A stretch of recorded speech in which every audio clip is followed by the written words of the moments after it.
September 8th meeting of the Railroad Transportation Safety District. I will call the meeting to order. I am Chairman and County Board Member Rick Best. We also have President here, I apologize. Vice President James Michael Bowers from the City Council, Roma Amundsen on my right from the County Board, Commissioner Deb Shore from the County Board, Councilperson Roy Christensen. Isn't that funny? It's Roy terrible. Christensen and Jane Raybould also from the City Council. Thank you all for joining us this morning.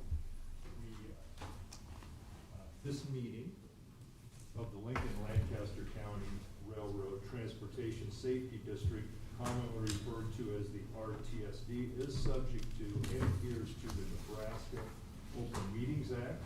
A copy of the Open Meetings Act is available for inspection. You need to turn your microphone on, I think. Thank you, Roy. Is available, is posted at the entrance to this room. The Rtsd agenda and all the materials that are being considered at today's meeting were posted on the Rtsd website on August 31st, 2020. The Rtsd website is also accessible by links from both the City of Lincoln and Lancaster County official government sites. In addition, on September 4th, 2020, the meeting agenda was posted on the bulletin board located in City Hall, first floor, 555 South 10th Street. A copy of the agenda is also available at the entrance of this room. One copy of the meeting agenda and all the materials being considered today are located at the dais, and complete copies of the materials are on file at the Rtsd office at 949 West Broad Street, Suite 200. Finally, in accordance with the Nebraska law, notice of the location and time of this meeting, together with a summary of the proposed budget statement, was published in the Lincoln Journal-Star newspaper on September 2nd, 2020. With that, we will approve the minutes. I move approval of the minutes. Second. We have a motion and a second to approve the minutes. Any discussion? Hearing none, please call the roll. Amundsen? Yes. Bowers? Yes. Christensen? Yes. Raybould? Yes. Shore? Yes. Best? Yes. Next item up is the National Rail Safety Week Proclamation. Good morning. Roger Feigert representing the Rtsd. You do have on your agenda, and similar to last year, that the week of September 21st through the 27th, 2020 is U.S. Rail Safety Week.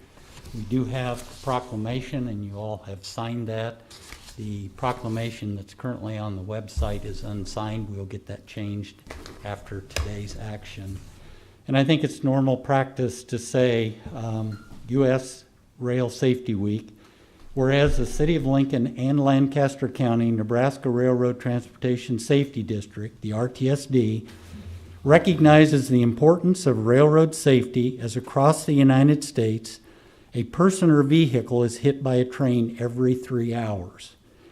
And whereas in 2019, 1,113 people in the United States were killed or injured in vehicle-train collisions, and another 1,112 people were killed or injured while walking around or on the railroad tracks. And whereas in 2019, 24 people in Nebraska were killed or injured in vehicle-train collisions, and another 15 were killed or injured while walking around or on the railroad tracks. And whereas Operation Lifesaver is a nonprofit public safety education and awareness organization dedicated to reducing collisions, fatalities, and injuries on railroad tracks and at crossings, and whereas Operation Lifesaver, Inc. is collaborating with a coalition of safety advocates to promote railroad safety through the observance of U.S. Rail Safety Week during the week of September 21 through 27, and whereas the Rtsd was formed for the purpose of increasing public safety on railroad tracks and crossings throughout the City of Lincoln and Lancaster County, and whereas the Rtsd is committed to educating our community about railroad safety, as many accidents on railroad tracks and crossings are preventable, and therefore the RTSD supports the goals of Operations Lifesaver, Inc., as well as the City of Lincoln and Lancaster County, Nebraska. And whereas the Railroad Transportation Safety District encourages all residents of the City of Lincoln and Lancaster County to educate them on railroad safety practices. Now therefore be it resolved that the Board of the Railroad Transportation Safety District does hereby proclaim the week of September 21 through 27, 2020 as U.S. Rail Safety Week. Very good. I might also simply note that on the website, I was able to work with NDOT, and the governor has also produced a proclamation very much the same as it relates to the DOT in the state of Nebraska. We'll have that posted as well so people can see that on the website as well. Any questions? I would take a motion. I move approval of the proclamation. Second. We have a motion to approve the proclamation and a second. Any comments? With that, would you call the roll? Bowers, Yes. Christensen, Yes. Rabel, Yes. Shore, Yes. Beth, Yes. Armstrong. Yes. All right, very good. Next up, we have the report of statement of financial activity. Mr. Rhodey.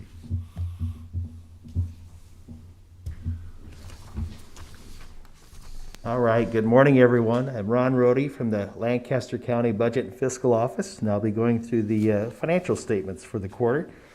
Again, this is split up into three sections. The first section is receipts and disbursements. The second section is cash and investments, and then the third section is simply a breakdown of your investments. So, starting right off, and I do like to point out at this time, when this was published, 14% of the fiscal year was complete. So keep that in mind as we go through some of the percentages. So for the first section, receipts represented tax receipts $1,268,447 on a budget of $5,050,000 or 25% collected. Investment interest income was $11,144 actually collected on a budget of $60,000 or 19%. Year to date, as of that date, it was $1,279,591 actually collected on a budget of $5,110,000 or 25% collected. Moving on to the opposite side of the ledger, the disbursements. Commissions, refunds to state of Nebraska were $24,926 on a budget of $116,000 or 21% spent. Operating costs were $776 on an annual budget of $100,300 or 1% spent. Construction project costs were $304,845, a budget of $5,865,000 or 5% spent. For total disbursements of $330,547 actually spent on a budget of $6,081,300 or 5% spent. The second section is cash and investments. Ending cash balance was $1,452,159. Ending investment balance was $10,362,418. Total fund balance is $11,814,577. Moving on to the third section, and the third section is simply a breakdown of the ending investment balance of $10,362,418. It lists the institution where the monies are invested, the return rate, and maturity date. And that's it for the statement of financial activity. Does anyone have any questions?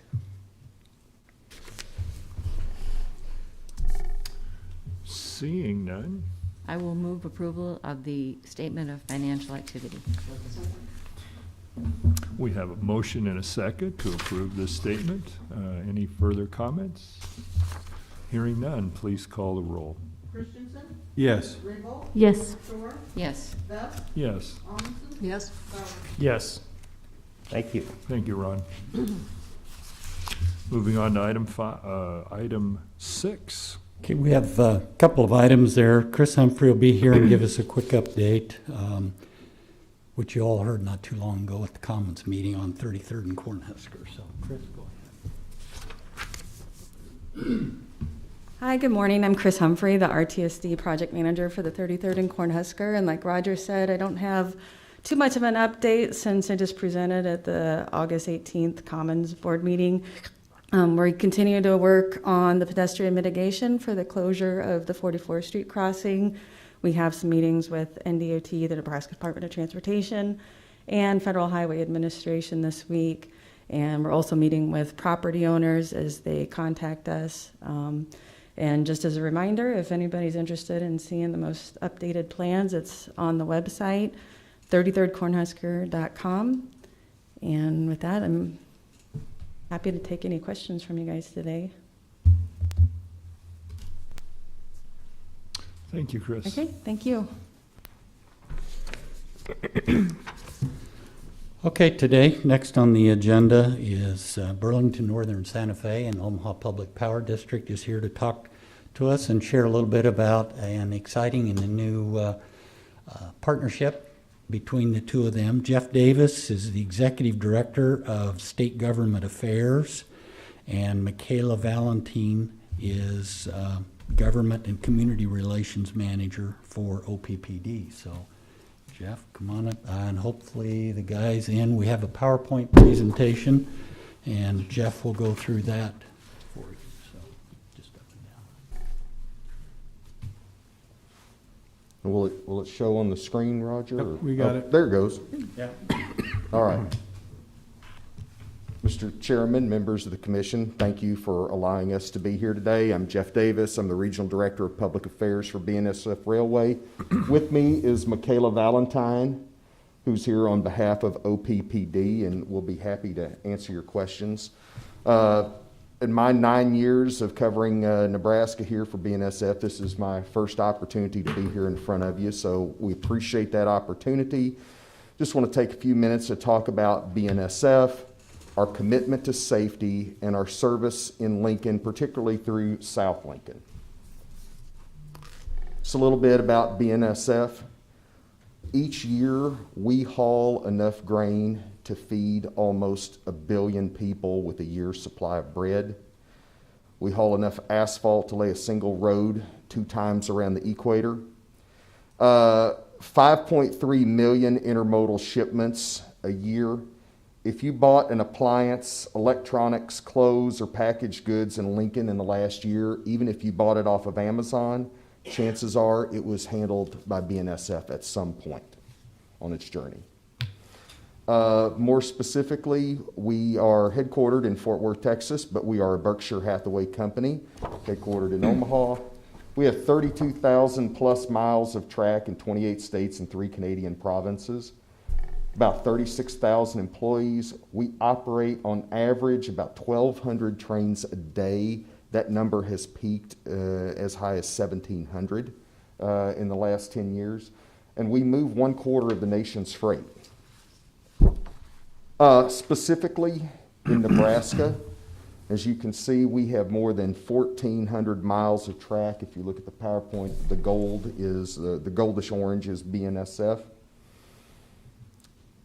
More than 1,400 miles of track, 2 million carloads of freight travel through Nebraska annually on Bnsf. We have more than 4,000 employees in this state, more than a $376 million payroll. We have facilities in Alliance, McCook, Omaha, Lincoln. Lincoln is especially important because we have our Hobson Yard. We have our Havelock Shops, which is both a car repair facility and a wheel plant. It's the only factory that Bnsf owns, as well as our Heartland Division headquarters that covers several thousand miles of track and stretches as far south as Alabama. Just a little bit more about our presence in Lincoln. We have more than 1,500 employees in Lincoln and Lancaster County with a payroll of more than $100 million. And we've had a great relationship with the Rtsd. We appreciate all that you do. I mean, funding more than $100 million in quiet zones, grade separations, and safety projects. I mean, we are proud to partner with you, and I can unequivocally say that Roger Feigard is the best in the business. I mean, he has been terrific to work with. Antelope Valley, the Haymarket project, I mean, you guys should be very proud of everything that has been accomplished here. Just a little bit about our presence in the community. Bnsf has donated more than $1 million to 37 different groups in the last decade. That does not include sponsorship of events. Those are only applications that have gone to the foundation where people have applied for a specific grant. Obviously, the Haymarket redevelopment was another big project that we participated in and were happy to contribute to. Would not have been made possible without the Rtsd. Just a little bit about safety.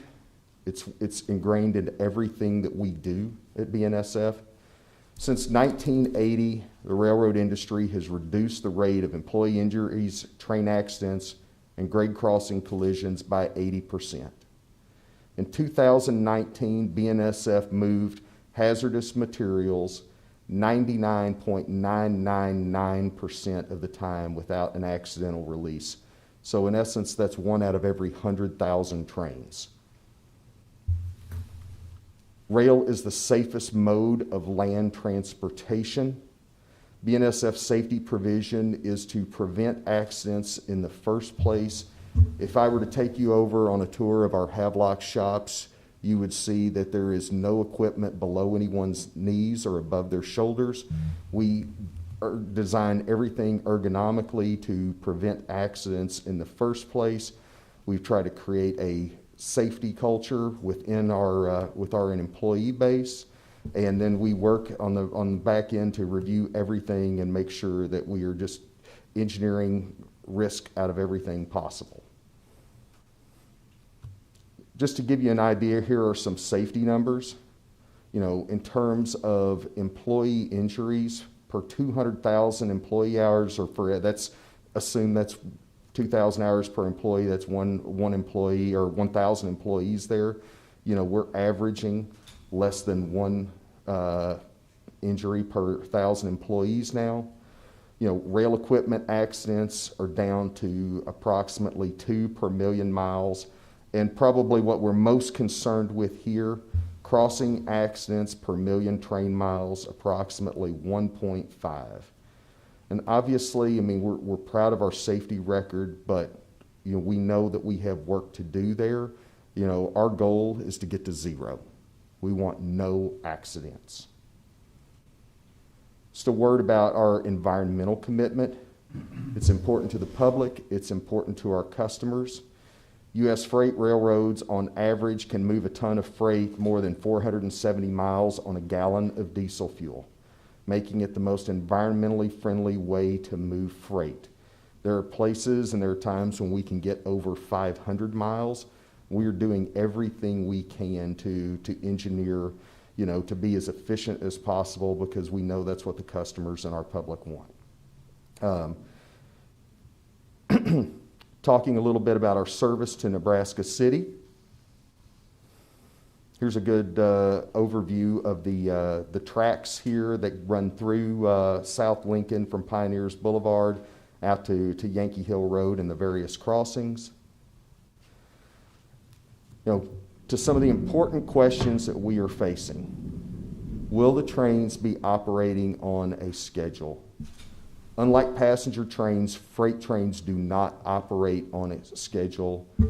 We want the public to expect that trains could be on that track at any time. It is a matter of safety for everyone, especially the public and our employees.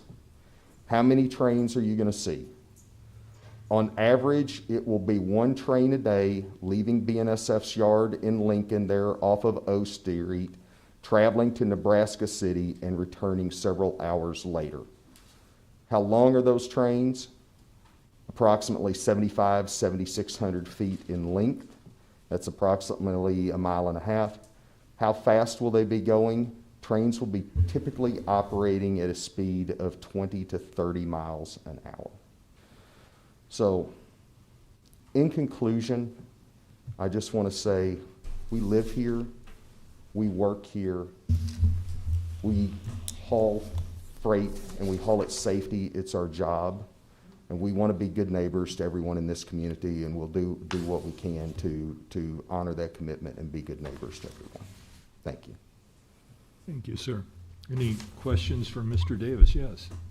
Thank you, Mr. Davis, for appearing before us. I have a bunch of questions, but can you tell us a little bit about the history? Why now, after 17 years of an absence of using this rail line, it's back in action? And then, if it's back in action, has the power plant in Nebraska City always been operating? And if so, where was the coal coming from prior to this new initiative? Okay, let me defer to Michaela. Do you want to step up and help with that, or? And I was asked to have you all sign in, so if you don't mind. Yes. There's a sign-in sheet, if you just could do that as well.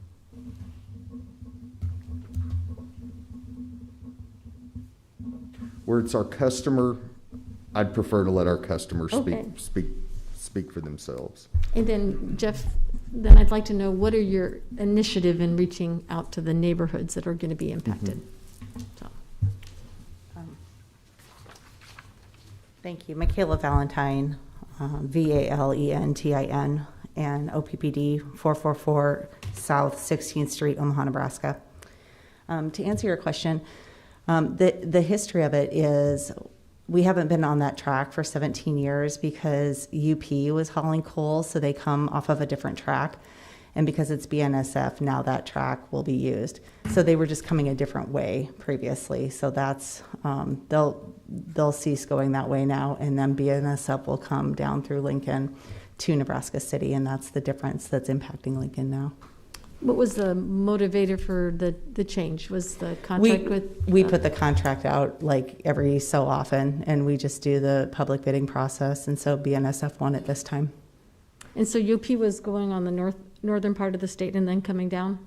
I don't know exactly what track they were on, but I know it just wasn't this one right here. So that's why it was, I guess, probably to Lincoln, it looked like it was inactive for so long. But we've always like maintained that track, and we've never told anybody that it was inactive, or we've heard some rumors that some people said it was going to turn into a trail.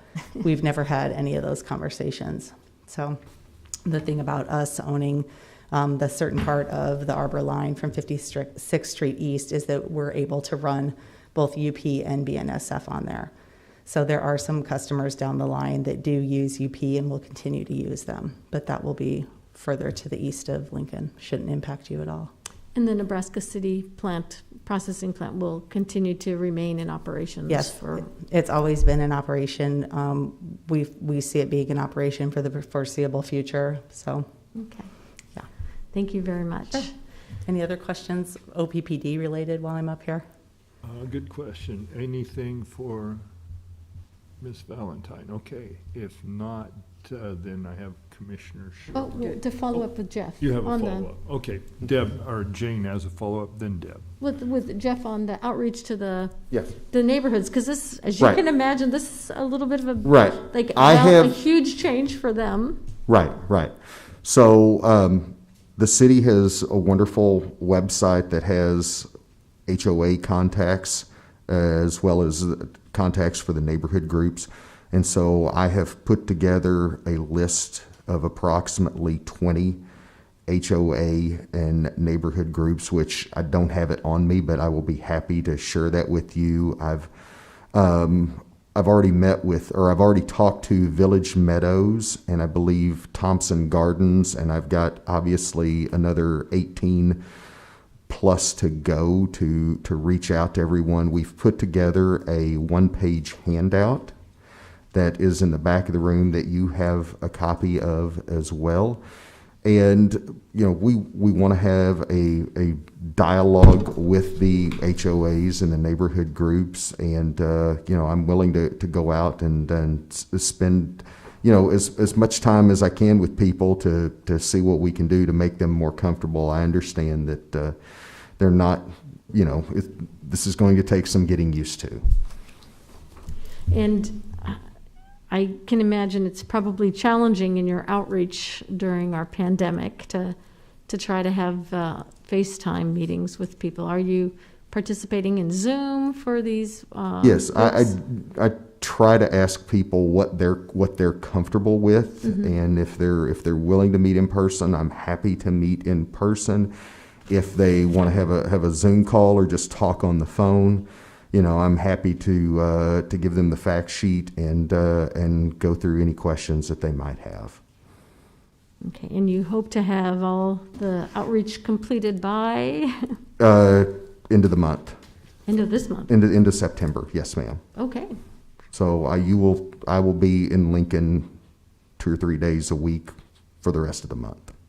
okay, great. And then, aren't we having a mayor's roundtable coming up where I think you and I had talked about that. We talked about that. If you would like for me to come to a mayor's roundtable, if anybody would like for me to come to a meeting, I think we're going to Bennett next Monday night. Okay. So we're happy to meet with people. Okay, terrific.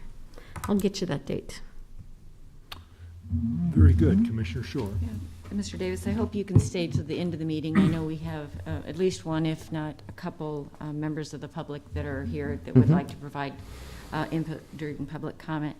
The calls that I'm getting, mostly you address, the speed of the train and the length of the train. Can you talk a little bit about the horns and what the policy is for when the horns are blown and for how long?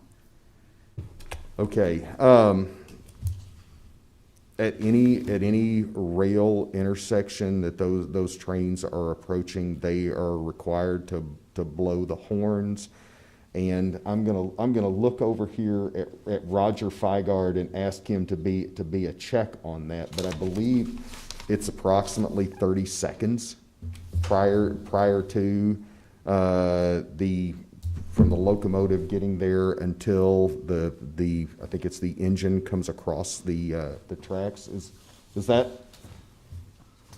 Approximately a quarter mile before each crossing, the locomotive is supposed to sound his horn. 2 longs, a short, and a long. And then, again, once the locomotive is crossed the actual road intersection, he can stop blowing at that point and then goes on from there. And there's supposed to be a minimum of 95 decibels on the locomotives themselves. Okay, thank you. And just 25 cents worth of information, those standards are set by the Federal Railroad Administration. Those are federal standards, not BNSF or local. Yes? I have Jane. more questions of Jeff.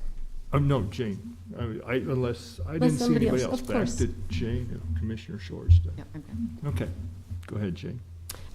You and I had spoke on the phone about Waze, a means of notifying people in the city that there is a train going to be heading to 56 and Old Cheney in, half an hour. And maybe people might want to consider rerouting their commute or their travel. And I also had a follow-up conversation with Liz Elliott of Lincoln Transportation and Utility. And Roger, I think you're in the loop on this too. Can you tell us a little bit about how BNSF can give advance notice to either LTU or the Rogers team with Rtsd so that they can communicate through Waze?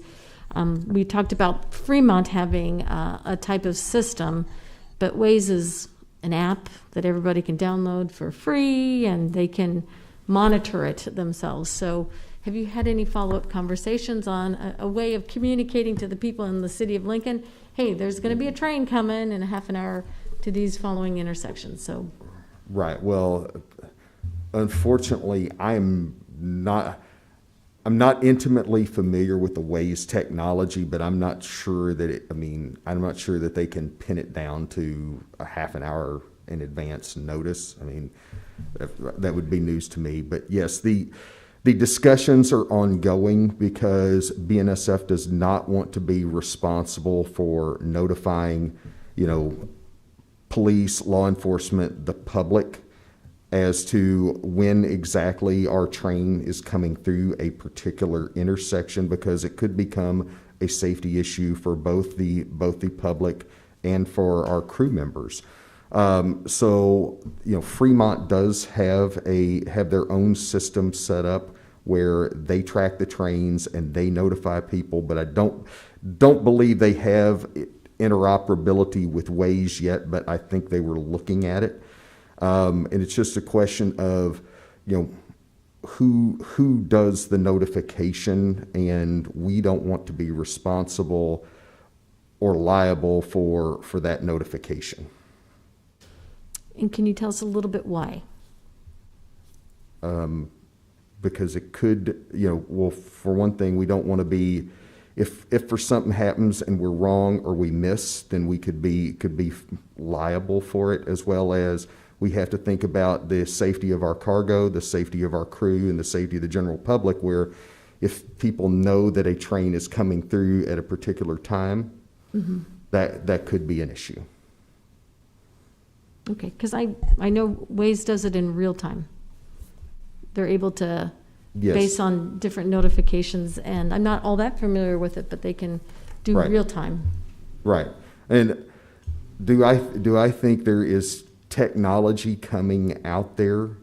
Absolutely. I mean, you can, if you order a package on Amazon, I mean, you can literally, it'll tell you if it's, 4 or 5 stops away. So I think that technology is coming, but for us, it has to be 100% perfect. And we're not there yet. And so we're going to continue to look and to work through these things. Thank you.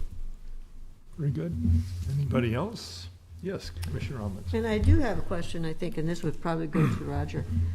Roger, I had talked with you before about the silent zones, quiet zones, I guess, and you explained it to me, but I just was wondering if you could just review that so that the public would know why it may or may not be possible to have quiet zones. Just a couple of things while I get to that too. I was going to reference, as President Vest indicated, the train horns and all of that legislation is a federal mandate part of, and FRA has a really good website that helps people understand and explain things about operating trains, quiet zones along those lines.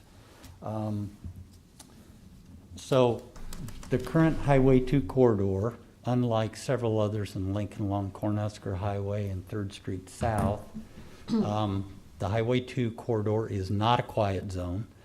To be a quiet zone, the crossings have to have a certain amount of mandated safety equipment that's in that final horn rule. Typically gates, lights, and medians to keep people from behaving poorly. There are a number of other requirements of the proximity of driveways and street intersections approaching those crossings as well, to avoid people getting trapped. I might say, let me go quickly, in the preparation,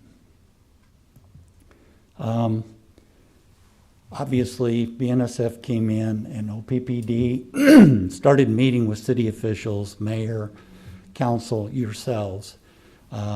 Immediately within LTU, we began to discuss the impacts. We have now on the website, a city website, we have produced what I'm going to call a Highway 2 rail corridor. The fact sheet itself, I haven't gotten printed off yet. But in that fact sheet, it really talks about making sure that transportation, police and fire, emergency services, county sheriff, county engineer, and city engineer's offices are working together, because there are some issues. And we identified really kind of 4 areas that we thought needed to be considered, and those are listed on that website: traffic, crossing safety, emergency and environmental plans.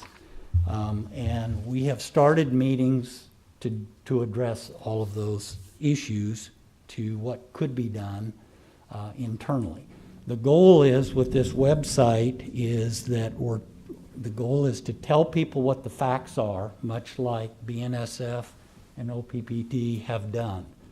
And then in those areas where we've talked about a question about traffic or safety or environmental, if we have a listed activity, then periodically we will update that fact sheet so people will know what's going on. An example of that would be the safety at the crossings and the drawing that Mr. Davis had. All of those crossings through Lincoln today have gates and lights with the exception of South 84th Street. The DOT, the railroad, and the RTSD and the city have met as a diagnostic team and have made recommendations of the inclusion of new safety equipment. That is ongoing. So the goal would be to update people. They can go to the website. Here was a question or concern. Where are we? That doesn't mean it's going to change every day. I'm sure the quiet zone and the train horns will continue to be a significant item of discussion. The thing I would say is putting in a quiet zone along the Highway 2 corridor presents some significant challenges due to the close proximity of the streets to Highway 2, driveways, access, and with that comes a significant cost to do that. The RTSD has participated in the putting in of quiet zones. Quiet zones are not the responsibility of the railroad or the customers being served. The quiet zones have to be instituted and put in place according to the federal rules by the local road authority. And for both Lincoln and Lancaster County, the RTSD has funded the quiet zones in Hickman, in Waverly, 3 or 4 of them here in Lincoln, but the county, the villages, and the city of Lincoln have had to accept and agree to maintain those. They need updating and reevaluation every 5 years to make sure they're still in compliance. NFRA is regularly analyzing crashes on quiet zones across all of the United States to make sure they're still safe. So that's a long way of saying we are now at the point on some of these major intersections where a quiet zone to be implemented can cost anywhere from $250,000 to more than $500,000 per location to put those in. So it's not an insignificant effort, but again, I'm sure we'll have that conversation. We would try to update people perhaps with information in the fact sheet. They can always call as well too. Okay, Roma, good. It's fine, thank All you. right, Deb? A question, because coming up is approval of the budget. Would there be sufficient funds as it's presented to us to do an engineering study of those crossings so we at least would have a dollar amount in mind as we begin long-term planning? And, you know, much like we did along, you know, Cornhusker, it was a multi-year plan. Yes. This did jump in front of us, you know, relatively quickly with, you know, We have a 6 number months. of crossing agreements. I suppose the simple answer is yes, we might need to move money from one category to another. You approved a budget in June. The budget you're approving today, unless you would revise it, is the one that goes to the state auditor. I'm trying to guess, I shouldn't say guess, Mark Lujaharms, who is now the manager of traffic operations for LTU, previously worked for Shimmer and did the quiet zone in Waverly. He and I are thinking that just a feasibility study to determine could it be done, and if so, what would you put in, could be in the range of $150,000 to $200,000. Because of the significant number of crossings and the proximity. A quiet zone needs to be at least a half a mile long. Can't have any private drives in there without some other consideration. I've already had some calls from several neighborhoods saying, well, why don't you put a quiet zone next to our neighborhood? And we don't, they didn't really say it that way, but they're saying, let's do mine, and maybe we don't have to do some of the others. I think that puts you, the city of Lincoln, and Lancaster County in a difficult position to pick and choose. So my point is, if you were going to do a quiet zone, it's probably the whole corridor. The other thing I would also say is we have talked about what are the priorities and the need? There's 60 to 70 trains a day running along Cornhusker Highway with daycare and apartments. The noise issues there are quite a bit different than 2 trains a day along Highway 2. And that's not to make light of the fact that if a train's coming back into Lincoln in the early hours and it wakes up your 18-month-old, you're not going to be very happy, or yourself. But I think the long answer to that simply still is lots of discussion, and board members and the public will get to weigh in on that as we continue to move ahead. I was also going to say, too, in addition to Mr. Davis getting out and visiting with people, I want to remind ourselves this isn't just the city of Lincoln. The RTSD encompasses the county. We've had contacts from Bennett. The railroad and myself will be at the Bennett board meeting next Monday night to try to answer their questions.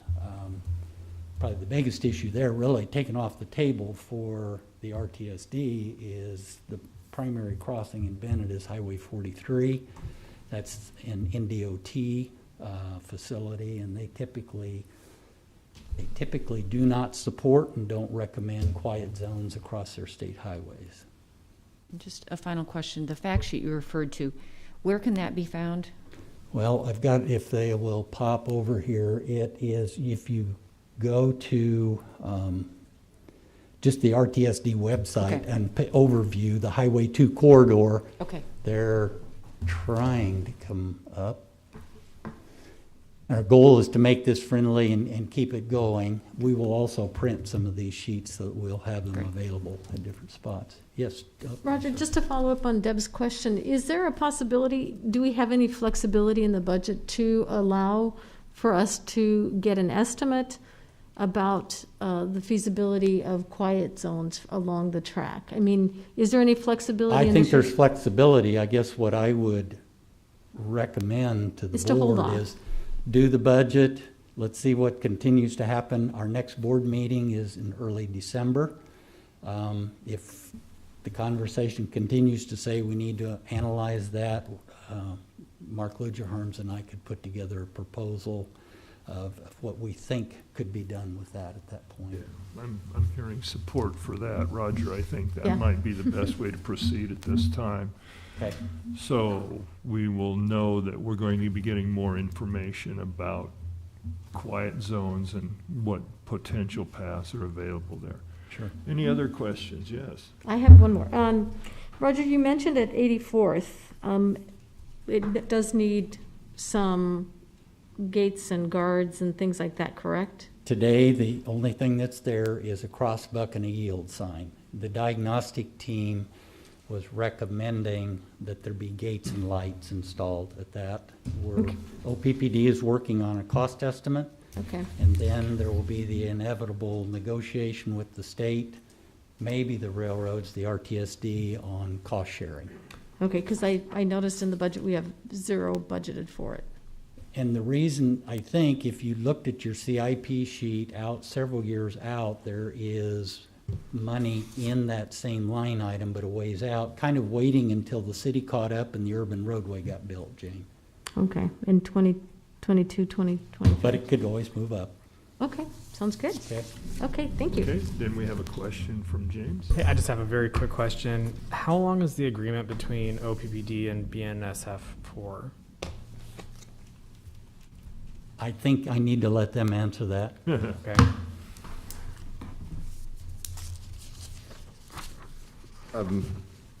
I'm somewhat limited in what I can say about a contract with the customer, but it isn't, I believe it is the intention of the party to be for years. Okay, thank you. Very good. Yes, Roma. One final question for me. And I know that we're starting out with 1 train a day, okay? And cannot look into the future. But do you anticipate it only being 1 train a day for over those years? Or do you expect an increase in trains?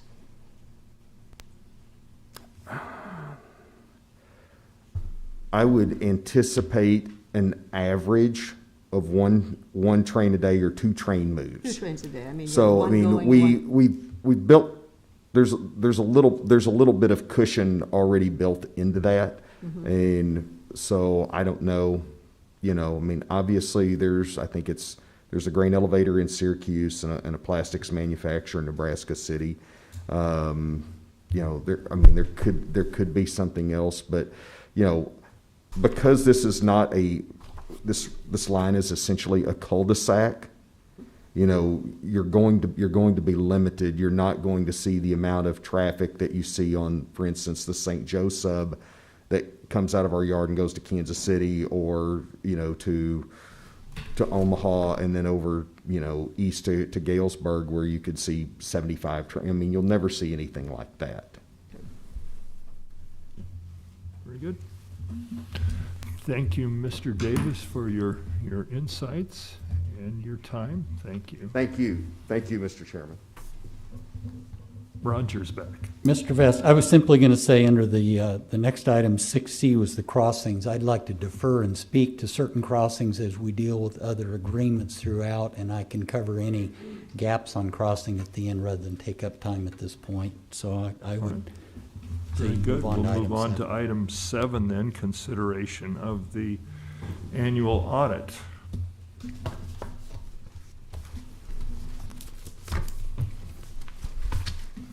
Good morning. I am Tony Gerina, Jerina. I am with HBE LLP, and our Lincoln office is at the intersections of 56th and Pine Lake Road. Here to present the audit report for the year ended June 30th, 2020. First, I should say that I'd like to thank Roger and Ron Rohde, Amy Wilson, and all the others that helped us during our audit. They were very, very helpful. In fact, the audit went so smooth that this audit that you will be, report that you'll be voting on will be a final, where the prior years you had a draft just to vote on. So did, our opinion on this financial statement, it was an unmodified opinion. Basically, it's been called a clean opinion before, but we like to call it unmodified. Which means in all material respects, these financial statements represent your financial position at the end of the year and your activities for that year ended. If you want to turn to page 3, we can review the financial figures for the year ended. And total assets for the Rtsd at the end of the year amounted to about $12,564,000. Mostly consists of cash, taxes receivable, and certificates of deposit. The prior year, the total assets for the Rtsd were $11,350,000. So a bit of an increase of about $1 million.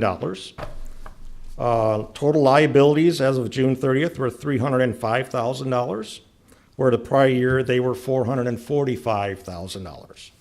All told, the net assets of the Rtsd at the end of the year were about $12,564,000, and the prior year it was $11,350,000. Not too much of a change due to the accounts payable there. The next page, page 4, which is your statement of activities. We list first the expenses for the year. Total expenses were $3,000,000 approximately, compared to the prior year of $11,672,000. The big change, obviously, was your second installment for the bypass that was paid last year. Total construction for this year amounted to approximately $2.9 million, and last year, taking out the $10 million would mean that your total construction projects were about $1.5 million. Your operating expenses barely changed in all material respects. The biggest change, however, was the decrease in the county treasurer's commission, going down from $105,000 down to $91,000. That's basically because it's a 2% fee on the receipts of the property taxes for the year. And that went down, obviously, since your real estate taxes went down. Below that, we have your general revenues. Obviously, the big change is your decrease in your real estate taxes because you had a change in your levy from the 22 to the 147. Investment income went up quite a bit, 120,000 up last year, up to this year about 182,000, which is, we've seen a lot of increases in investment income this year, so that is not unusual, but it's good to see, obviously. So therefore, your change in net position, otherwise known as your net income for 2020, $1.3 million, $1.35 million, where last year it was a negative $5.4 million, obviously due to that second installment on the bypass. In the following pages, we have the notes to the financial statements. They go into a little bit more detail about the numbers that are presented on the first few pages, pages 3 and 4. We give information on how we report these financial statements, the reporting basis, our discussion of the receivables at the end of the year, and on committed assets and assigned assets. I won't go to too much detail there, but you have commitments of $3.3 million on your future projects and assigned figures of $246,000. Further beyond that, on page 14, is your comparison to your budget. Go over to that.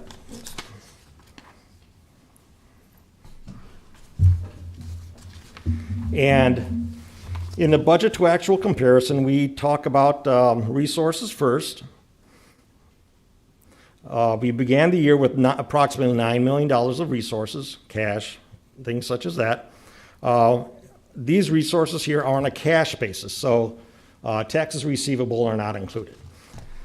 We had approximately, at the end of the year, we had amounts available for appropriation or amounts available for expenditure of about $13.2 million, but we budgeted 14.1, not a great variance for the amount of money that we were talking about. Below that, we have our total expenditures. Operating expenses were budgeted at $100,000. They came in at $182,000, which is the change. The big change there is the inclusion of the levy for the county. That is normally netted out when we levy the taxes, though. That's why you see a bigger number for actual amount. Capital improvements, obviously we have to budget a lot for future years in the budget, but we report only the actual amounts, which for this year on a budgetary basis came up to like $3 million. Other than that, we have additional schedules in back dealing with the activity at the county treasurer's office, your investments, and your insurance policies for the year. And then our final schedule is the listing of real estate taxes, your levies, and how much is receivable for each year left. Any questions?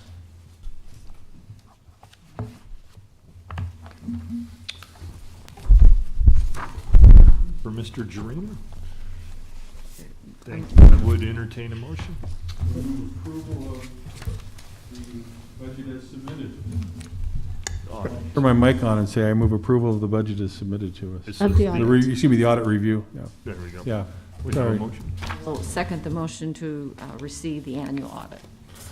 Well, we have a motion and a second. Any further discussion? Hearing none, I would ask for the roll call. Yes. Yes. Yes. Yes. Yes. Yes. Okay, we'll move on then. Thank you. Sir.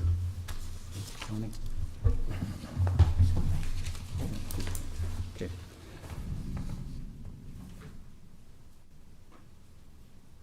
Item number 8.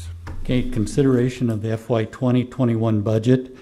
And these are on the state auditor's forms required submittal by close to the end of this month. I am not going to go through this budget sheet because I don't think it gives us nearly as clear a picture as our little one page where we have an operating budget and then we list the actual projects. What I would tell you is The numbers in this budget form to be submitted are exactly what was presented and what you approved in June, with one exception. You approved a budget in June that if there were any other payments made, large payments made the rest of June, we would take that out of the budget. And there was one of those.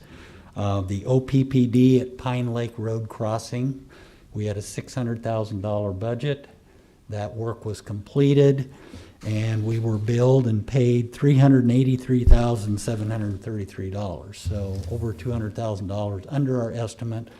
So we took the 600 out of the budget, so it's not shown. Everything else would be exactly as you approved and as we proposed to move ahead with the June budget. Again, state requirement that these forms be used, sent to the auditor as well as the city clerk and the county clerk. So I try to answer any questions you might have. Any questions for Roger on the budget? Seeing none, I would entertain a motion. I would move approval of the consideration as presented. Second. Okay. We have a motion to approve the 2020-2021 budget, and second. Any further comments? Hearing none, I'd ask for the roll. Oh, can I make one? I'm sorry. I would like to Have make a one further other comment. statement. We have a further comment. Well, it's a reminder because sometimes it's confusing, and we put it in the minutes last year for clarity.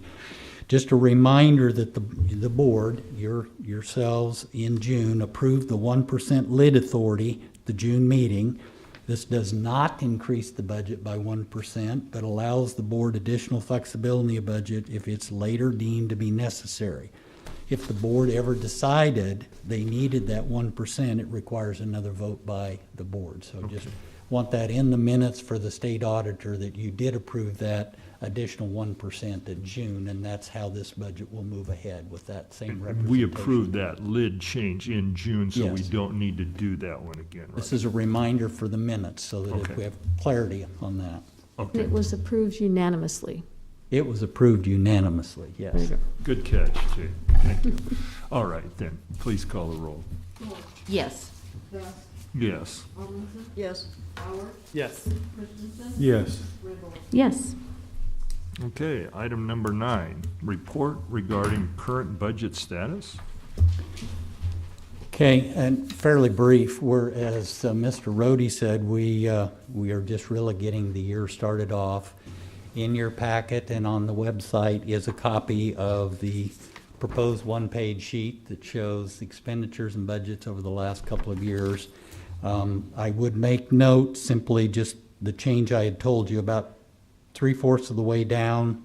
The OPPD at Pine Lake, there's a 0 in there. When you saw it in June, it was 600, so that has changed. We are on track. There are a number of other agreements, interlocal agreements and crossing agreements on this agenda today that if the board does approve, we'll be making some payments out of the crossing accounts, emergency and safety, and maybe miscellaneous engineering, but I'll cover those briefly.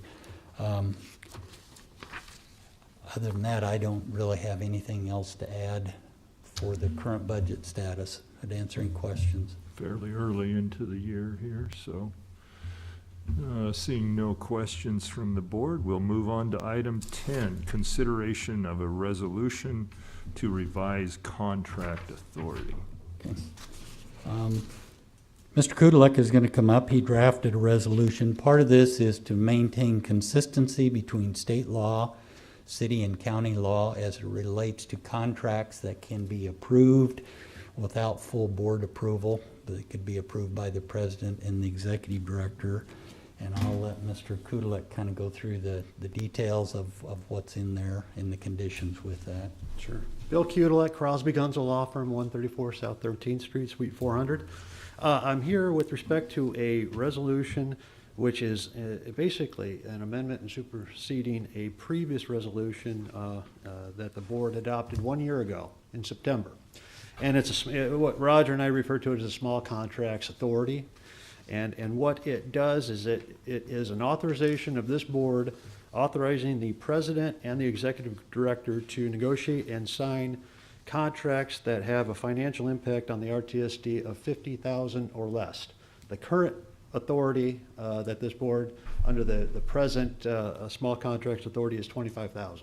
Okay, so what we're doing for efficiency purposes, really for a board that meets regularly, just quarterly, and the inability to enter into and to address some small contracts.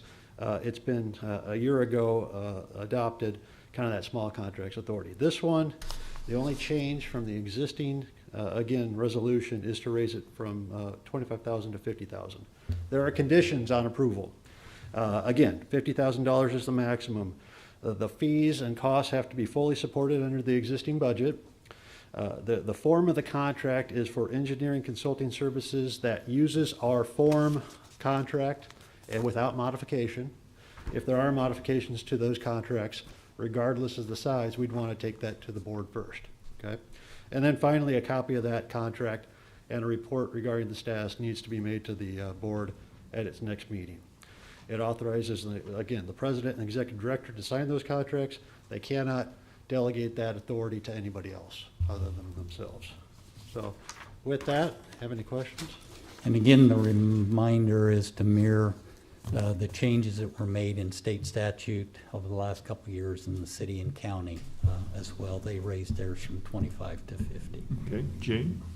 The question I have is, how have we established the urgency of this, that it cannot wait until our next quarterly meeting to review? What are the hurdles that, I guess, Roger, you have to demonstrate to the president of RTSD that there's an urgency, that it necessitates that you take action at this moment in time? Could just simply be an emergency, something comes up. An example of the railroad needing to come in and change or fix a crossing like 56th and Old Cheney. We'll talk about that a little bit. Maybe a better example, and we will be discussing later in the agenda, is, and I don't want to go too deep into that, but we're moving ahead with a project and we need that project reviewed by an agency or another entity. Mm-hmm. And they don't do that in-house anymore. They require you to sign a third-party agreement. We've got one on here today with Bnsf for $20,000. And if we don't sign those in a timely manner, they're not going to review the plans and our projects are delayed and hold off. I don't, just as Bill said, I don't see this happening very often. But every once in a while, somebody will come in and say, can we do this? And how do we move ahead? And waiting 2 or 3 months. The general intent, if there's an activity that needs to be done, is that we put together a contract and bring it to the board for their approval. I guess, will you provide some type of board notification and that you are working with the president on signing this contract because it's time sensitive, that we have to respond to it prior to 3 months? I always have a little bit of concern with these type of authorizations, sure, just to make sure that you've done your presentation to demonstrate the necessity for taking this action. Because this is something new for the RTSD.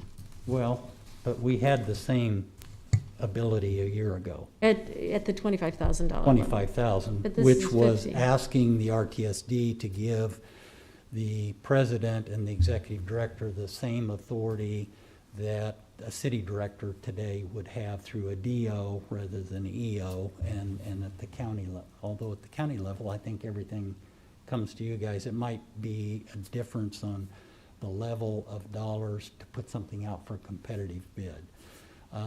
Certainly, I would work, obviously, with the president. I shouldn't assume anything, but I presume that president in the past, when activities have gone on, I try to meet and go over where things are, what's going on, that the president would communicate back. Or if the president said, Roger, would you please send an explanation and documentation on this to the board members so they're aware of it before the next meeting. Absolutely. The hope there's no goal here not to be transparent. Right. I think the other thing that's probably key in that is the activity has to be fully supported and funded in the budget. So you every year are approving a crossing budget of $300,000.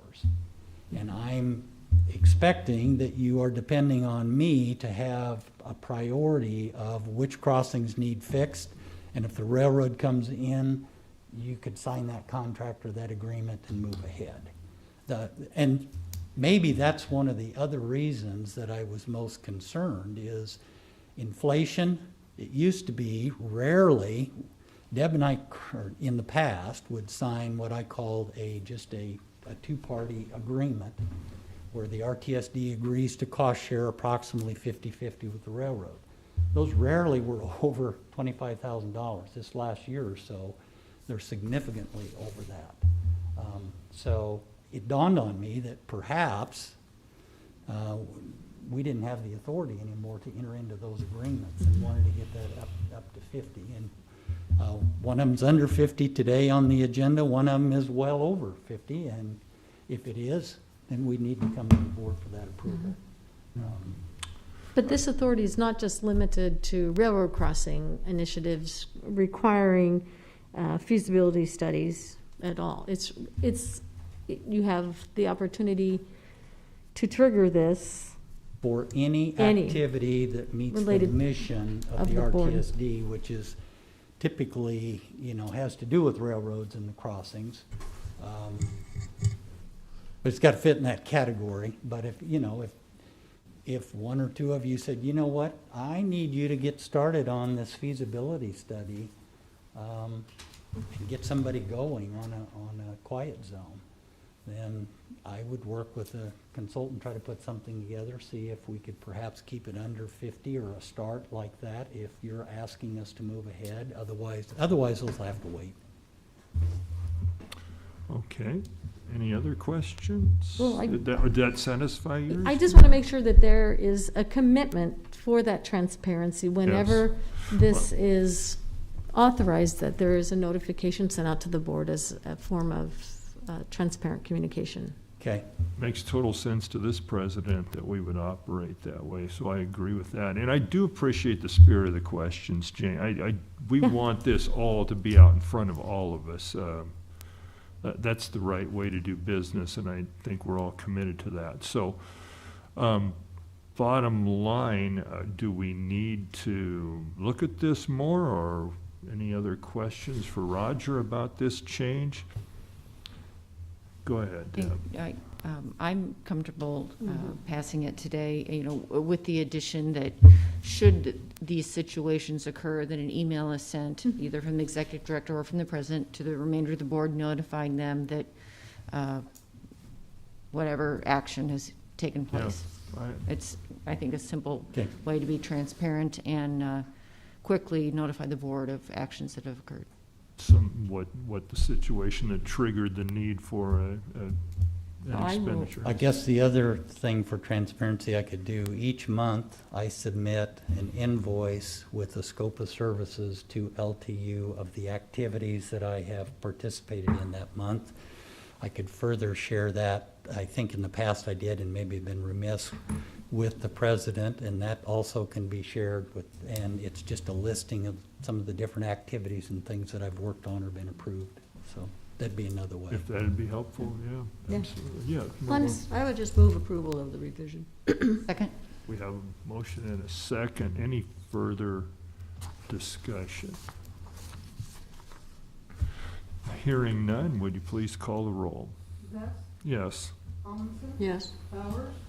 Yes. He's absent. Yes. Yes. All right, good discussion. Thank you all. We'll move on to item 11. Okay, item 11, and if we can get folks, one of the attachment, the RTSD received a letter from Lancaster County Engineering requesting budget support for a repair of the Hickman Viaduct, the bridge over the railroad tracks in Hickman. It's not unusual for us to do that kind of stuff. Originally, they thought the estimate was going to be close to $100,000.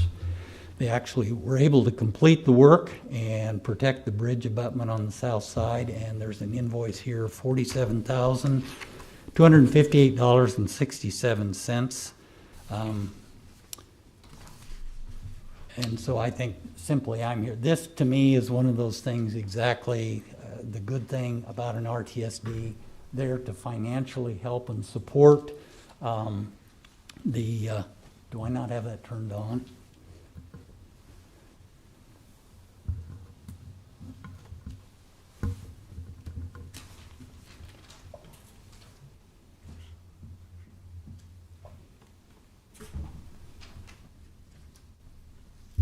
Well, You're still back. while waiting up for that to come up.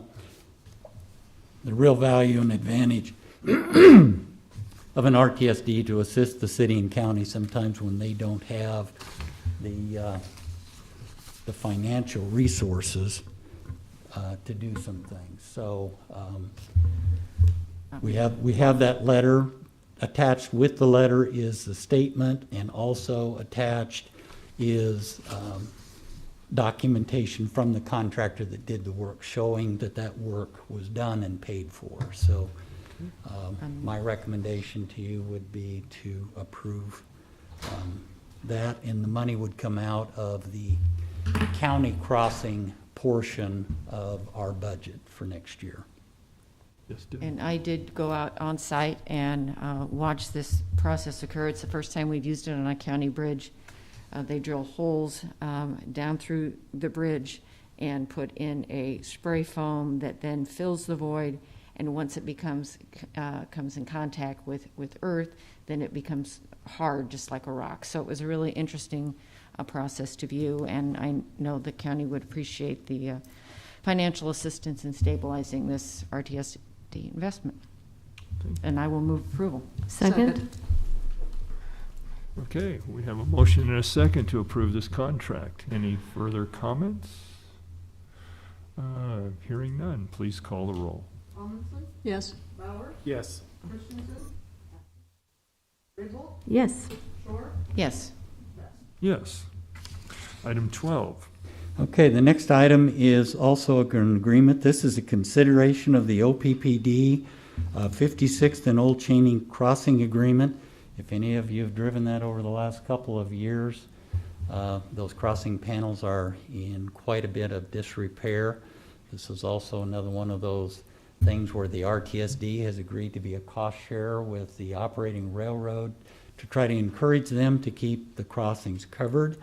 What I would tell you that is a little bit different is this is now a three-party agreement between the railroad, the RTSD, and the road authority, in this case the city. We have an identical agreement drafted that would cover a crossing in the county. Our legal representation had grown more and more uncomfortable with the chair and the president and the executive director, who no longer is a full-time employee of the city, signing those. So in a nutshell, the railroad does the work. The RTSD pays approximately 50%, and there is an upper limit. And the road authority is agreeing then to accept and maintain that little bit of surfacing that's put outside of the railroad crossing. This is a long and a big crossing. Yeah. The entire estimate from OPPD is $236,945. This agreement, if approved, would agree to pay 50% up to a maximum of $118,500. And I would say that really needs to be done. The snow plows had challenges all winter the last couple of years. Again, I think this is one of the things where we can look at the railroads and say, we're a good partner for you. And for anyone that say, well, that's the railroad's responsibility, it is by statute and rule. But we have thousands of cars and trucks going over those railroad tracks every day, and I'd say there is a tremendous benefit to the citizens in the care and upkeep of their vehicles as they drive across. I'd answer any questions. Jane? So if it's normally and customarily the responsibility of the railroad, why isn't there a three-party agreement where you split the costs three ways then? And the railroad Well, picks up a third of the cost? I guess the first, between the RTSD and the road authority, one of the values of the RTSD is to pick up road costs. The city and county already have more repair and maintenance and project than they can fund. So the RTSD routinely over the last 25 or 30 years, almost on all projects, has paid the local share if there's an 80-20 split between the railroad or the state or the federal government. The RTSD has picked up that 20%, whether it's in the city. So I would tell you the road authorities don't have the money to do that. And so I thought you said the railroad customarily does the cost sharing. by state statute and rule, the railroad is responsible for the condition of the crossing from end of railroad tie to end of railroad tie. And the first 10 or 15 years of my career on the RTSD was beating myself black and blue to get the railroads to fix their crossings. Right. If it was smooth enough for their trains and they had other things to do, there was little initiative or incentive to get them in a timely manner to come in. So we came up with this policy, and it's just a policy. You guys could change it at any time. So the RTSD offered to cost share as an incentive to get the railroad in a more timely manner to do those repairs. But am I missing something? But they're not cost sharing on this project, correct? Yes, the railroad's paying 118, they're paying half of that 237,000. Oh, I thought OPPD was. Well, see, No. in this case, OPPD, I believe, is the track owner, Jane. You know, this track shifts from BNSF to OPPD at a certain point, I believe, around 56th The west Street. right-of-way line of 56th Street, BNSF's ownership ends, and across 56th and Old Cheney, it belongs to OPPD. Got it, And if okay. I Well, wasn't that's- No, clear, you I'm were sorry. right, but there was just a piece. Yes, missing. okay, so The OPPD. railroad is doing the work and paying for it, and we're paying them back half. The city's only involvement is to accept the asphalt and the approach pavement. Do we have a motion? Does that clarify that, Jane? Well, the agreement is between OPPD. Yes. And so if OPPD is stepping in with and taking the cost share from the railroad, that makes sense. Okay, Because that's how the They- I agreement is. understand. They are the Yeah. railroad, though. Okay. Yeah. Yeah, On the okay, track. all right. That's why, it was a little confusing when I saw OPPD Good and, catch on that. well, that's okay. Appropriate. Any other questions for Roger about this crossing? I will move approval of the agreement. Second. We have a motion and a second. Any further discussion? Please call the roll. Yes. Yes. Yes. Yes. Yes. Item 13. Okay, this is also a new three-party surface crossing installment between the railroad of OL&B, the RTSD, and the city of Lincoln. This is to repair, replace, rebuild the crossing at 17th and Y Street.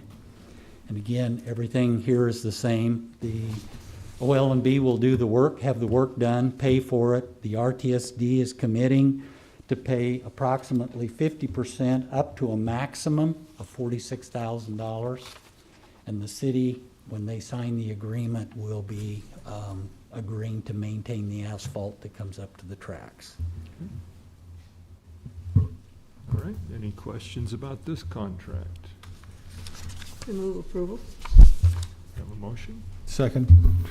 We have a motion and a second to approve this contract. Any further discussion? Please call the roll. Yes. Yes. Yes. Yes. Yes. Yes. Okay. Item 14, Roger, were we going to table that one?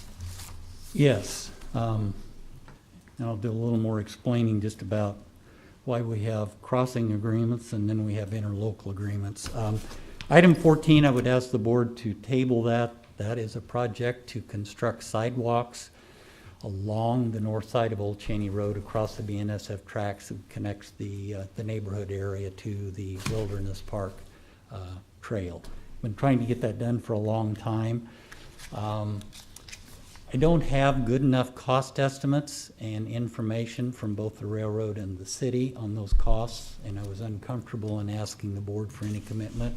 I would plan on bringing it back to you in the December meeting, hopefully. Okay. Along that same line then, item 15 is an interlocal agreement to have BNSF build a sidewalk along the north side, the west side of 33rd Street. There we go. I've got a picture of that up. This is 33rd Street running north and south. North is to the right on the drawing. The green is the sidewalk to be constructed on railroad right-of-way, and the orange is sidewalk to be constructed out on city right-of-way. This is extensive work on the railroad right-of-way as compared to the crossing agreement like at 56th and Old Cheney or at 17th and Y. In this case, the city has to actually hire a contractor to come in and build all of that sidewalk. The railroad will install the panels right at the tracks themselves.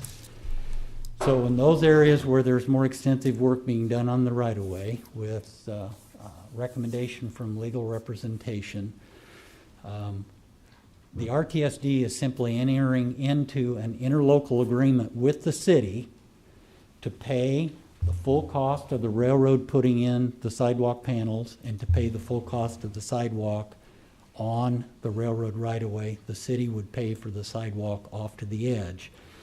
This requires the city to go ahead and put together plans and get a formal construction and maintenance agreement with the railroad, which is not an easy or a short-term manner. Those agreements are dozens of pages long. The one to get the Jamaica Trail Bridge over BNSF south of town took more than a year to get that agreement together. But so in this case,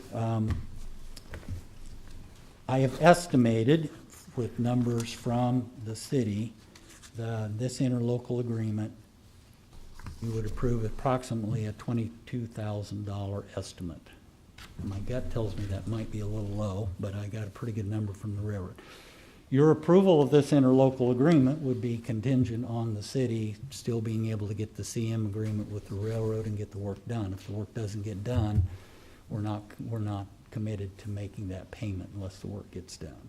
So that's the difference between a crossing surface installation agreement and why we're using an interlocal. And we'll be doing the same kind of an interlocal agreement for Old Cheney Road down there because the city will have to actually build sidewalk on railroad right-of-way. And there is enough pedestrian traffic in this area to warrant building a sidewalk?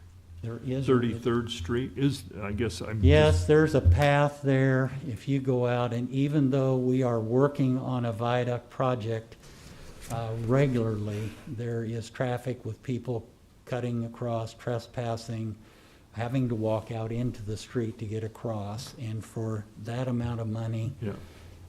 I worked extensively with LTU and the city and Complete Streets about the need to try to complete that sidewalk corridor while we wait for a viaduct project in the future. Okay, very good, thank you. Any questions about this project, interlocal? I'd entertain a motion. I will move approval. We have a motion. Do we have a second? Second. We have a motion and a second to approve item 15. Any further discussion?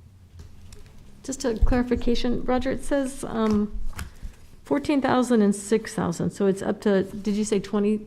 22. The 14,000 was the cost from the railroad to put in their panels, and the other amount was the city's estimated sidewalk cost. Okay, but it says $14,822, and then BNSF right-of-way is $6,742. That's the sidewalk on BNSF right-of-way that the city has to put in. The railroad will only install the crossing panels. Any sidewalk or other roadway or pedestrian way on the railroad right-of-way has to be done by the city, and that was their estimate of that cost asking. So Sounds good. the bottom line is, we're trying to keep the expenditure that the RTSD is making to the work done on the railroad right-of-way not part of the city right-of-way of outside. That's the Okay. intent. Thank you. Very good. Please call the roll. Yes. Yes. Yes. Yes. Yes. Moving on to item 16 then. Okay, item 16, I have another agreement up here. This is a example of a preliminary engineering services agreement from BNSF. The railroads might be large, but they are like many entities, and they are continuing to downsize. To make a long story short, we have submitted the preliminary drawings for a viaduct at 33rd and Cornhusker to BNSF. They are requiring that we agree to pay for a third party to review those plans on BNSF's behalf. I wanted to scream and tear my hair out, but like everyone else, if we want the plans reviewed, we need to pay that. It's estimated to be about $20,000. I think road authorities, cities and counties need to just realize that this is kind of another way of doing business. It's not unlike city government outsourcing and hiring somebody else to do things that they used to do in-house. So this is an estimate of $20,000. They will then hire an engineer, pay the engineer, and bill the city to do that review. And we will have others as this project moves ahead, and we'll have others as other projects move ahead, similar to this. Is there a certain size of project where this new regulation comes into effect? Is it in place even for small things? Yes, in fact, when we went to 84th and Highway 2 to do the diagnostic, if BNSF had come, they were asking for an agreement to send a consultant out to be part of the diagnostic team. So, you know, the current public project manager, and I don't mean to make excuses for them, the public manager or the manager of public projects that we work with for BNSF, because there's 3 states.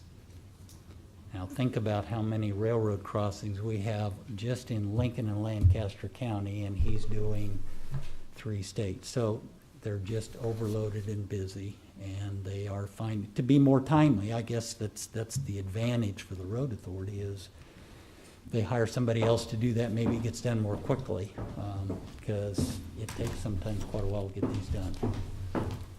And so then the process is then they hire someone to represent them, and then we pay them to send their representative to the project. That's Yes, what I'm I could hearing. tell you another story on Southwest 40th, but I don't want to do that today. All right, very good. So, Well, Yeah, go ahead, Jane. what happens if the costs come in over $20,000? Because it says it very clearly, it shall not be limited. We have to pay it, we have to pay them. okay? I do have, I think, a good working relationship with the manager of public projects, and he's pretty good about getting a hold of me and saying, I think this is gonna cost more, I think this is gonna be less. I think they try to be fairly conservative on these, but this is one of those that if we want them to do the work, you are at their mercy, and Okay. they said no. Okay. Good question. Yeah, I Deb? will move approval. Second. We have a motion and a second. Any further discussion on this? Please call the roll. Yes. Yes. Yes. Yes. Yes. Yes. Okay, item 17. And this is just for your information, but remembering when the city of Lincoln instituted the sales tax for additional roadway improvements, one of the components of that was an interlocal agreement between the RTSD and the city. for that initiative to move ahead. And a component of that initiative and that interlocal was that the RTSD would receive approximately 1.5% of those proceeds. And I wanted to show you, this is just a simple little Excel spreadsheet from Lincoln Transportation in which they have gone through and they estimate the RTSD share for each month. They started collecting that sales tax in October. They estimated it out for the year, and then each month, it's usually almost 2 months after time before the money's actually collected, counted, and they entered into the general ledger. They put the actual amount down, and they're tracking that. There was an advisory committee put together through that interlocal agreement with representatives from the mayor's office, RTSD, the public or LTU department. So RTSD has 2 representatives on that committee. The committee decided, and I think it makes sense, that instead of doing something every month, it was determined that LTU would track this money, and then at the completion of the city's fiscal year, and they've got the money collected, they would make a one-time transfer each year. So we would expect that sometime in October or November. The point of this is to let the public know that the city is doing a good job of tracking this, and the RTSD will be able to receive that. That money would then show up as a source of revenue in next year's audit when we get there. But and looked like the estimates were, the actuals were higher the first 3 months, 4 months, and then it went down just a little bit, a couple of those months, and it's starting back up. But again, this is just for your information, wanting to make sure that the public knows we're being mindful of that money. Okay.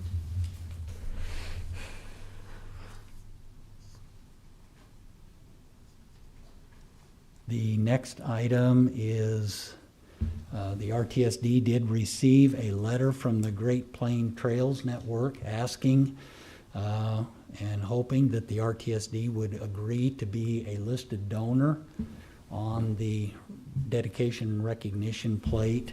This is just a letter from them. I communicated with the president and vice president of the RTSD, and so the RTSD has said, yes, we want to be listed as a donor. You all remember the RTSD was a primary contributor, and that document simply shows how the name would be listed on that plaque, but we get some recognition. Will you notify the board should they have a ribbon cutting or some type of an event to officially open the connector? Yes. They are planning one, and they've already saying they want to make sure that we all have an opportunity to be Great. there and participate in that. Thank you. Okay. The last item on that agenda item is tort claim. I'm going to ask Bill to come up and just say a couple of words.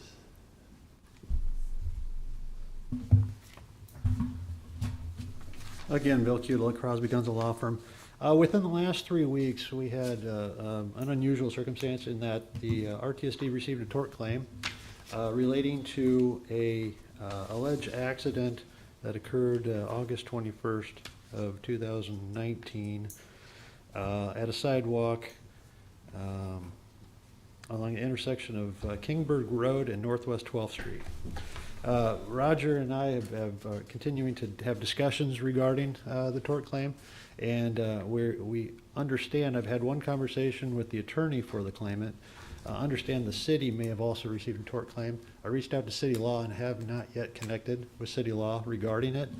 But so today, I'm just reporting that the RTSD has received a claim and that we're continuing to investigate it, and we'll continue to report back to the board regarding it.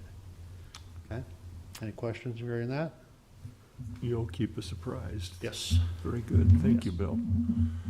Okay, that completes 17. We have item 18. Does anyone have non-agenda items we want to address as a board before we move on to public comment? Seeing none, public comments. Sir, you've been very patient. If you'd come forward, and please do sign in.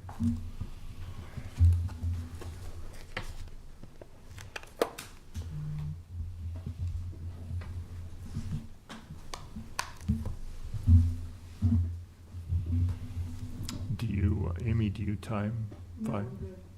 I mean, do we limit public comments to 5 minutes at this? It seems. You got it? Okay. As I understand the mayor's directive about masks, there's an exception to the mask when you make a speech, and I'm here to make a speech, so I'm gonna hopefully not be Mr. Mumbles. Just to give you a brief background, I have been interested in railroads since I was 2 years old. My mother swears I learned to read by reading the names of the railroads on the sides of boxcars. I am the author of a book called America's Shortest Interstate Railroad. I'm the co-author of a book called The Trains of Lincoln Station. And this fall, we'll have a neat book coming out, which will be the Lincoln Streetcars. So I've had over 10 articles published in national railroad publications about railroads and railroad history. I take pictures. I've had over 30 photographs appear in various railroad magazines and books. I never did get to work for a railroad because my eyesight wasn't good enough, and the closest I came was for about 12 years. I drove a crew van and hauled Burlington Northern Santa Fe Railroad crews. Part of that duty involved hauling crews that ran the Nebraska City coal trains. And I would shadow those coal trains and take crews off and put crews on them. So I'm familiar with that operation.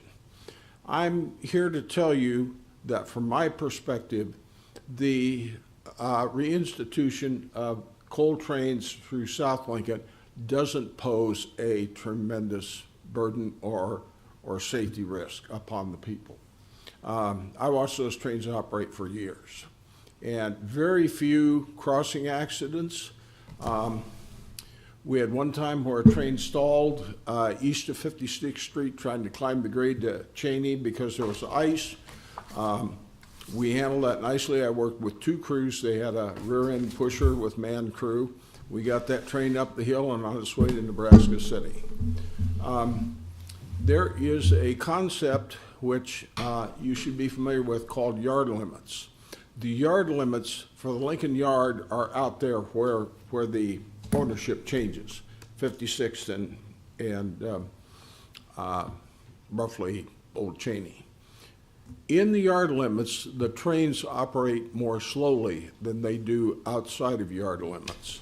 So when those trains are west of Old Cheney and 56th, they're not going to be going 20 or 30 miles an hour. They'll probably be going closer to 10 to 15 miles an hour.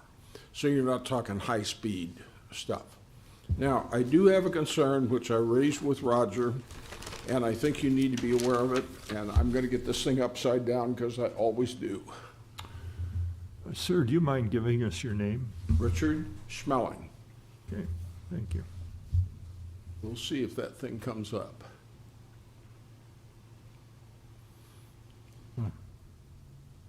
I don't know how to make it come up.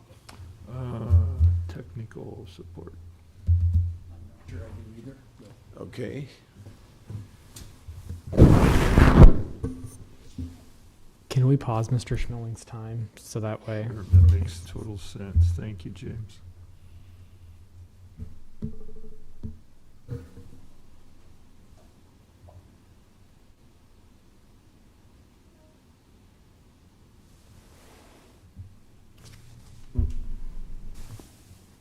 And they've ruined everything. Oh, okay. Well, let me proceed without it because you guys have had a long meeting and I don't want to hold you up.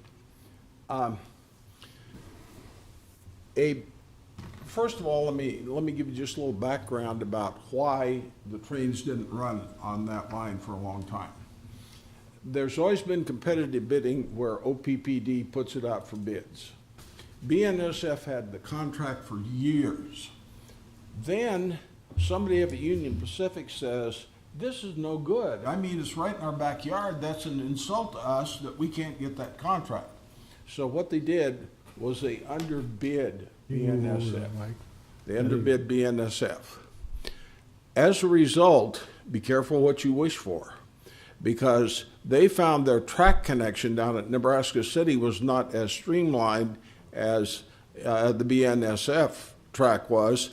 They ended up burning 3 to 4 crews delivering a single train and getting the empties back. They had to send a foreman general up from Hiawatha, Kansas to supervise the move. And believe me, this last time, I'll guarantee you that they didn't underbid BNSF. They probably bid it high so they'd get rid of it. So there's a little bit of background, Jane, as to why we didn't have trains for all those years. Now, something has changed since the last BNSF trains ran, and it's been alluded to. That is that there's a unit grain train elevator at Syracuse, Nebraska. That was built, only been in operation about 3 or 4 years. Currently, the unit grain trains are going out of that elevator, and they're going east in Nebraska City, and then on the Union Pacific line down to Kansas City and the Gulf.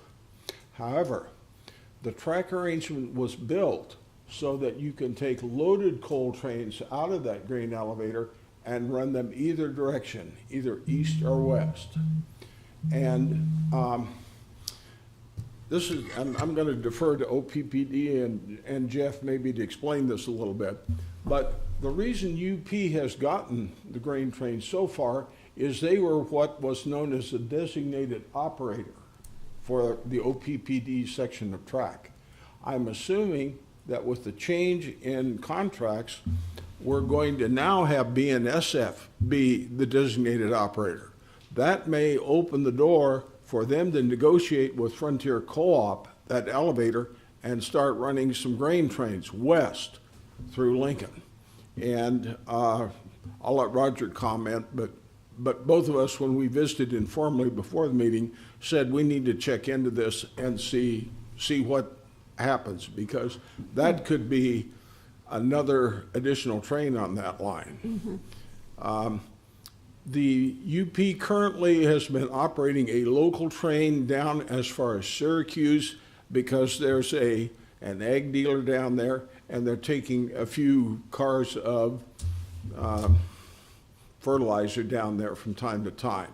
BNSF used to have a local that went to Nebraska City. They haven't operated it for years. But being the new designated operator, we might see that local go on the tracks to South Lincoln. 1 minute? Okay. I will give Roger an opportunity to make a photocopy of my diagram here, and maybe you'll have it for you next time. But it's something I think you need to be aware of and perhaps need to consider. As far as making that area a quiet zone, I think it's a waste of money. There aren't that many trains. As a rail fan, I don't object to those train horns. I kind of like to hear them. And to me, it's this old NIMBY concept. When those people bought their houses in southeast Lincoln, they saw railroad tracks. They knew there would eventually be trains. And Jane and Roy and James, you may remember the person that came to the city council and protested because he bought a house near the Havelock shops and then said, gee, Manee, it's noisy out there. You got to do something about that. I'm sorry, I'm not sympathetic to the NIMBYs. So if anybody comes here and says that they don't want to have those trains because it's going to be noisy, I say, sorry, you shouldn't have bought the house near the railroad tracks. I think my time is up, and I thank you for your attention, and I'll be following this whole thing with great interest. I've got some great pictures of those coal trains going through South Lincoln, and I'm looking forward to getting some more when they start again after the first of the year. Thank you, Richard. Anyone else here for public comment?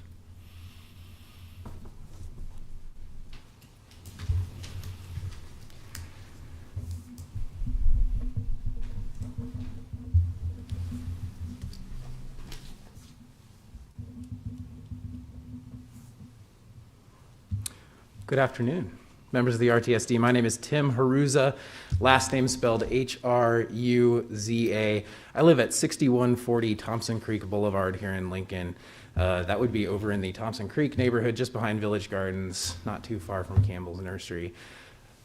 To Mr. Schmelling's final comments there, I'm probably one of those not in my backyard persons that is here today.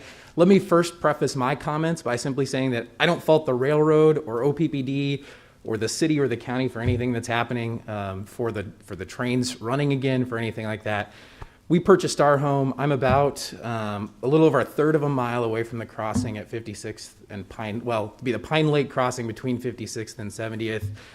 We're about a half mile from the crossing at 70th Street, where the railroad crosses, about a little over a mile from Old Cheney, and then about a mile and a third or something. I have the distances plotted out here on Google Maps from the crossing at 84th Street.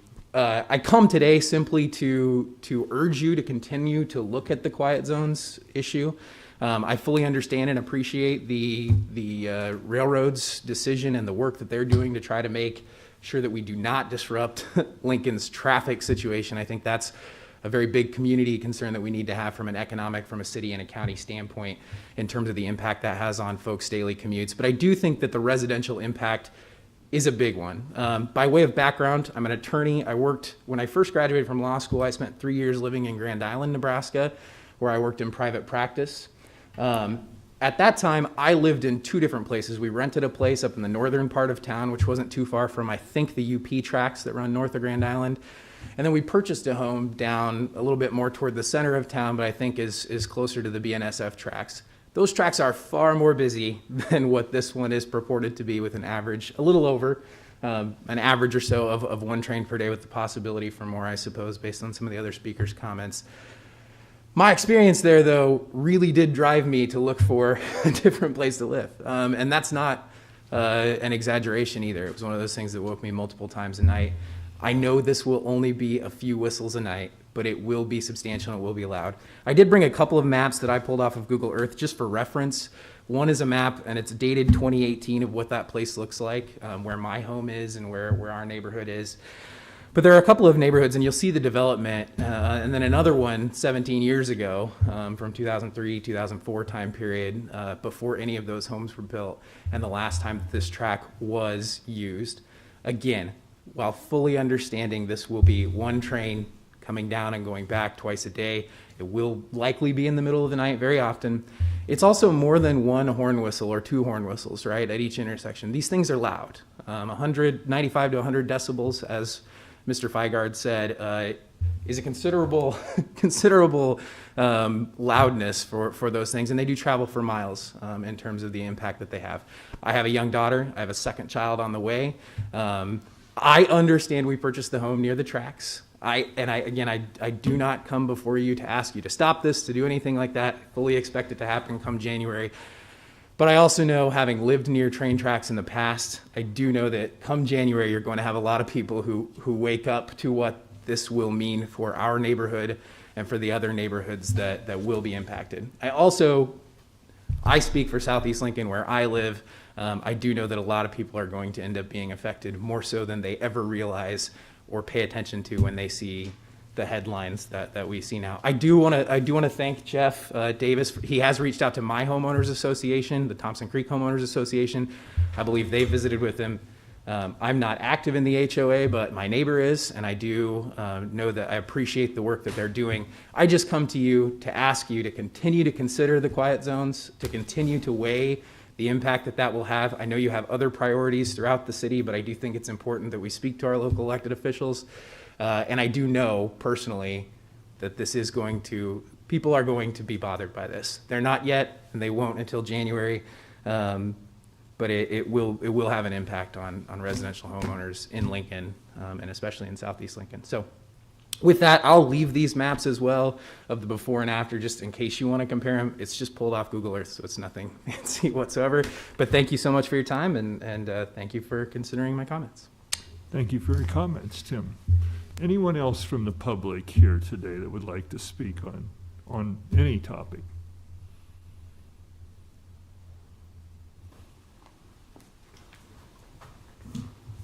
My name is Cody Gerdes. It's C-O-D-Y.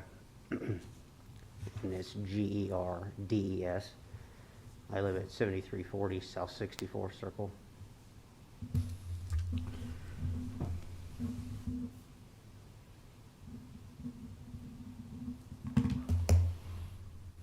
I'm also here, like Tim was, just to talk about the silent zone. I live in Village Meadows, and I actually live against the tracks. I'm one of the properties right next to it. And so what I wanted to talk about a little bit was what we thought of when we bought our house, what we expected, what we learned when we see the newspaper articles coming through, and what that means today. I know some of you as a real estate appraiser here in town, before I bought my lot, I did everything I could. I called every person I could call. Every resource that I had through my work to figure out if I was going to have a train in my backyard. And the answer was it hadn't been run for, at that point, 12 to 15 years, I believe, now 17 years. And I expected a train.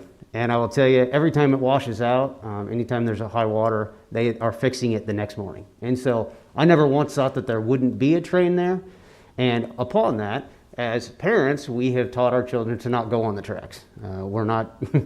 We're sometimes the minority, but I think it's incumbent upon us parents, and especially the people that live along the tracks, to teach our children to not be there, to not go there, whether it be teaching them and or putting up a fence, whatever it may be, but that we don't go on the tracks. And so my idea here is more about safety. This board's namesake is about safety. And if creating a quiet zone can add crossings and add some physical barrier to every intersection where that rail line would come, I think that's more important than blowing a whistle to people that know the train is there. And especially as we talked about with 84th Street, as you guys know, in South Lincoln, that corridor is dark. It's not in the CIP yet, and so we haven't done anything with street lighting. It's a single road lane going all the way down there. It comes around a curve at night, and any guy, assuming it's a guy, that has a loud motorcycle or car runs down that thing in the middle of the night when this train may be coming through. And they start at the top of the hill on the top of Dr. Gabb's hill, and they run down, and you can hear them all night long. And so, yes, we know there's going to be a train there, but if this board could at least look into the feasibility study of the quiet zone, I think it would be more safe. I can't tell you how many times I've driven down 56th Street, and we talked about earlier in this meeting about how big that intersection is. And my kids are asking me about their banana that fell on the ground, or wanting the next Jonas Brothers song put on the radio again and again and again, and having a physical barrier there. For 17 years, citizens of Southeast Lincoln have not known a train to be there. And so we're not expecting a train to be there ever. I've hit those tracks, but I've gone over those tracks on 84th Street, 70th Street many times, and I never think that there's going to be a train there because there hasn't been. And so if we can create the quiet zone with the barriers that will give you a physical warning rather than just the horn that may or may not be heard, I think that could be a benefit to the community in Southeast Nebraska. Thank you. All right, thank you, Cody. Anyone else as we wrap up public comments? Anyone else? If I could just, a thought, we talked about quiet zones, and I know we've been here almost 2 hours, so I'll just try and be quick. We have in the past used wayside horns, and if I remember right, they sent the sound more direct down the tracks as opposed, sorry for the visuals here, as opposed to, expanding in all directions. Would that be something that we could look at either as another option to limit the noise pollution, I guess, that constituents are going to be concerned about? It certainly would be part of the consideration of looking at a quiet zone through there. Just a correction, the wayside horns are pointed directly down the roadway and sidewalks, not the tracks, because the intent is to warn the approaching traffic. In focusing that on that corridor, it reduces the footprint that the noise of the locomotive horn goes out. The city currently has a wayside horn at 35th and Adams. So I don't want to come across negative. I would tell you it has been a source of struggle, irritation. They're not inexpensive. Regularly we're having component problems with that. In the past, I've told the board I would never recommend putting in wayside horns in another quiet zone, but never say never. As we look at this, certainly a wayside horn might have to be a consideration for some of those because there isn't room for the geometrics of medians and gates in all cases, but it's an option on the table, yes. Okay. Thank you for that clarification. I think finicky would be a word to describe it. Yes, yes. And one of the challenges with the wayside horn is when out there today, as the locomotive approaches that wayside horn, there's a red X up there flashing up and down the track, so the locomotive engineer knows the wayside horn is working. When it's not flashing and he goes across the whistle post, he's got to start blowing. Well, then an order gets back to the terminal and gets to Dallas-Fort Worth, and depending on how long it takes to fix, sometimes it can take 24 to 36 hours to get a board order off. So then you've got a wayside horn blowing and the locomotive horn. They aren't blowing them on purpose. It takes a while for those to clear and get off of there. But consideration. Before you close, I wanted to make one clarification or an additional statement. Mr. Schmeling referenced yard track limits and speed. And just for transparency and make sure everybody knows what's going on, Bnsf has every intent, and they are working on improving the rail line from Hobson Yard, or from, in this case, from north of Pioneers Boulevard to 56th Street, such that the trains could run 25 to 30 miles an hour if it's okay for them to do so and they're on that schedule. So I don't want people, their intent, and that's on our fact sheet, the estimate is that they could run 25 to 30 miles an hour and not intended to be 10 miles an hour. We'll see where that gets, so, okay? Very good, Roger. Anything else from the board? Do I we need have- a motion to adjourn, or? Before you have a motion to adjourn, I have one more item I would like to take care of. This is your last one, you said? This is, yes. This is the last one. You saved all this up, Roger. We've had lots of discussions about this. I would commend the new president for running and managing the job well. World record leg. Did okay. you ever have one at 17 years? No, I Go never this had way. one of 2 hours long, no. Okay. At the last meeting, I referenced that our outgoing president was appointed to the Rtsd board in 2004, I think March. She became the vice president in June of 2004. She became the president in 2005. And I wanted to make sure that the community, the public, and others, as well as you as board members, know how much I have appreciated working with her, her professionalism, her, she just isn't tough to work with. So would you please come down here, please, Deb? Yep. But fun anyway.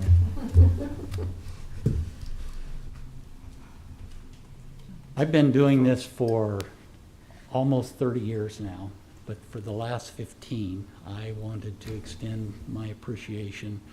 You're just good to work with, you're good for the community, and we have a plaque for you today. It's got the Rtsd logo on it. It says Deb Shore, in recognition of outstanding, unprecedented, and unparalleled leadership, administration, legislation, and project management in serving the Lincoln-Lancaster County Railroad Transportation Safety District as president from June 2005 to June of 2020. Your dedication and commitment have been truly amazing and is appreciated by the Rtsd board and executive director. Dated this 8th day of September 2020. And you are so deserving. Thank you.